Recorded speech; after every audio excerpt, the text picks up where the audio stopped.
I believe it's high time we continued our adventure of the Fox twins.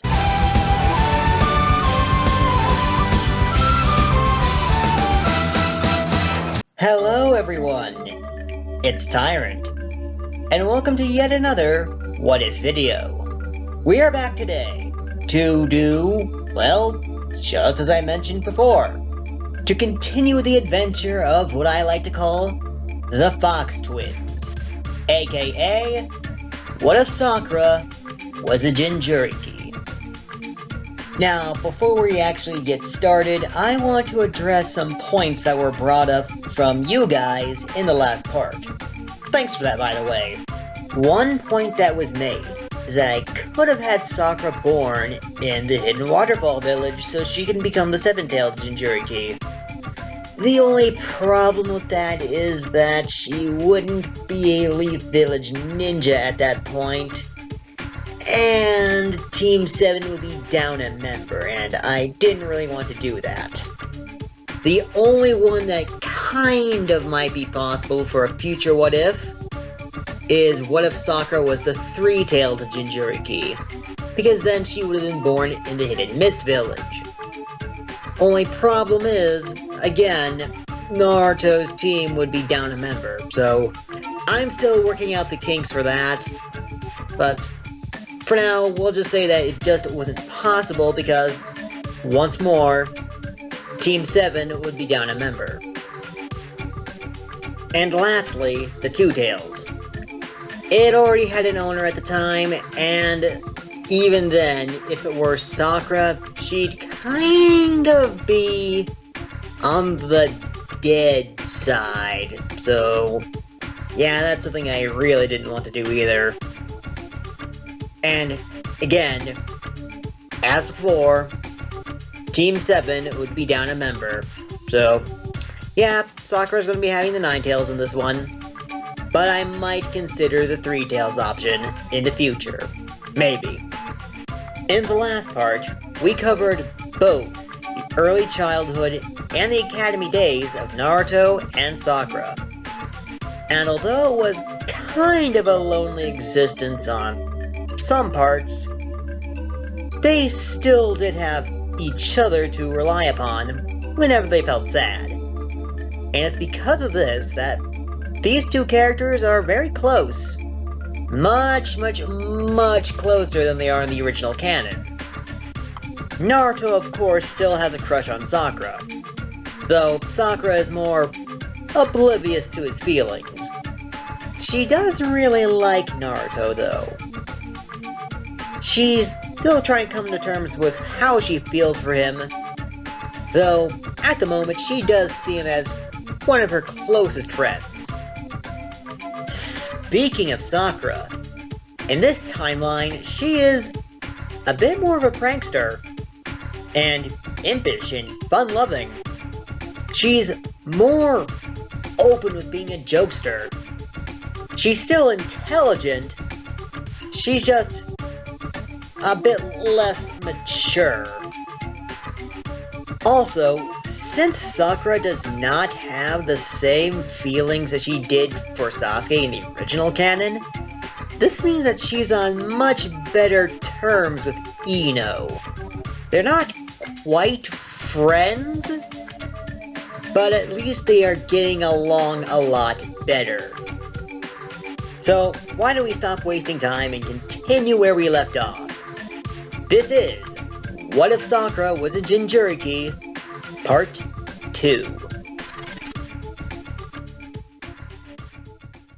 Before we can talk about team assignments, we need to talk about Konohamaru.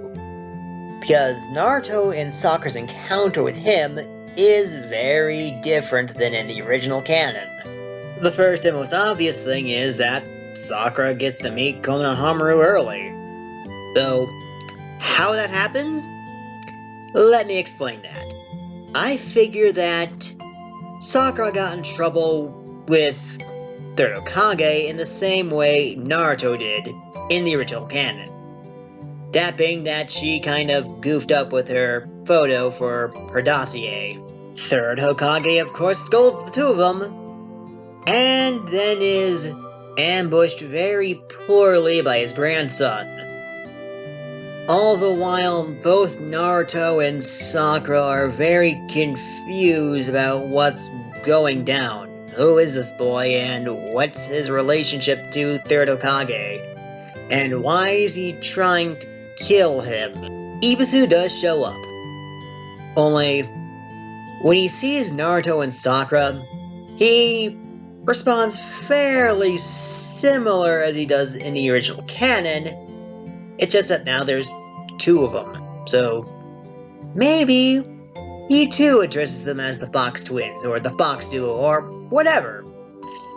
Point is, he is not the biggest fan of the two. Konohamaru still does blame Naruto for tripping him, and he also does the same to Sakura, so that still does happen. But he also gets hit in the head. Twice. Once from Naruto, once from Sakura. They don't care that he's the honorable grandson of the third Hokage. So, Ibisu still says that, but they don't care, they still hit him. Let's fast forward a little bit. Naruto and Sakura are just enjoying a nice stroll through the village. And they are being followed by Konohamaru, which kind of bothers them. And they confront him, asking why is he following them, and what does he really want? Konohamaru says that he wants to train under the two.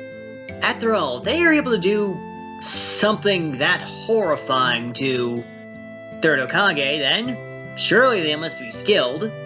Now, what did they do to Third Hokage exactly? Well, remember how they did that jutsu where they transformed into monsters to scare Iruka back in the academy? They did something similar to the third Hokage, and it kind of worked, but they still had to get pictures retaken. But still, it was something Konohamaru was sort of impressed by, so he wants to learn it.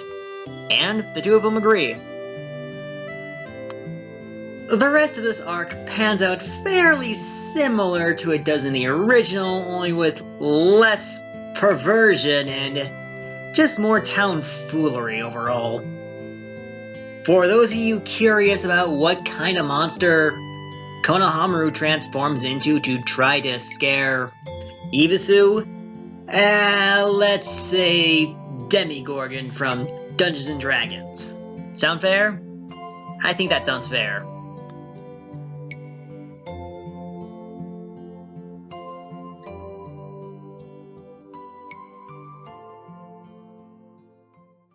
Orientation goes fairly similar. People are still kinda surprised to see Naruto here, graduating. But they don't really get a say in the matter, so they don't really bother with anything. What is different, however, is that there is no gay kiss. Because Naruto and Sakura are on much better terms, and they both really like each other, so they sit by each other and are very happy that they are on the same team. They don't really care that Sasuke's here. They are kind of not happy about that fact, but like in the original, they don't really get a say in the matter. Naruto does ask Sakura if she will walk to class with him, and she says yes, because they're friends. She likes Naruto. Why would she say no to him at all? However, we do need to address the fact that Naruto still drank the spoiled milk. So his stomach is going to be acting up. Sakura just waits outside the bathroom until Naruto's stomach settles down enough for them to get to class and meet up with Sasuke and wait to meet their sensei, which takes about as long as it does in the original canon. So, yep, time for some very long waiting. The introduction of Kakashi Sensei is pretty much the same as it is in the original canon, Eraser and all. There's only two differences that come to mind. First off, Sakura is more encouraging of Naruto with the eraser prank, And Sakura does not dislike Naruto in any way. In fact, when asked what her favorite thing to do is, it's hanging out with Naruto, her friend. And this does make Naruto feel very warm inside that Sakura does indeed like him. There are a few differences when training with Kakashi, however.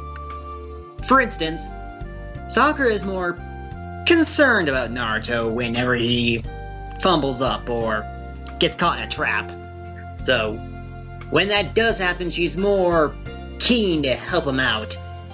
Though Sakura still does fall into a genjutsu, and instead of seeing Sasuke, she sees Naruto and is much more worried about losing him than before. Sakura does have quite a good laugh to see Sasuke stuck on the ground, however. And she is reluctant to help him out, but she still does so because, technically he is a teammate. But after that, they don't really have the nicest of conversations. So, after Sasuke's free, she decides to go find Naruto.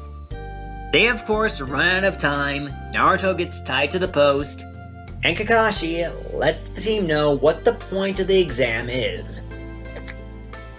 Of course, he does give them that second chance, but tells them that they cannot beat Naruto, because he's being punished for attempting to cheat. Of course, the two of them don't listen. Sakura is going to immediately try to feed Naruto the moment Kakashi turns his back. Sasuke kind of agrees to this because Naruto is going to need his strength if they're going to pull this off. And of course, we do get the part where Kakashi comes back pretending to be furious, only to pass them anyway, saying that that was the real test. So, yes, Team 7 is now Team 7. And that is where we are going to leave things for now.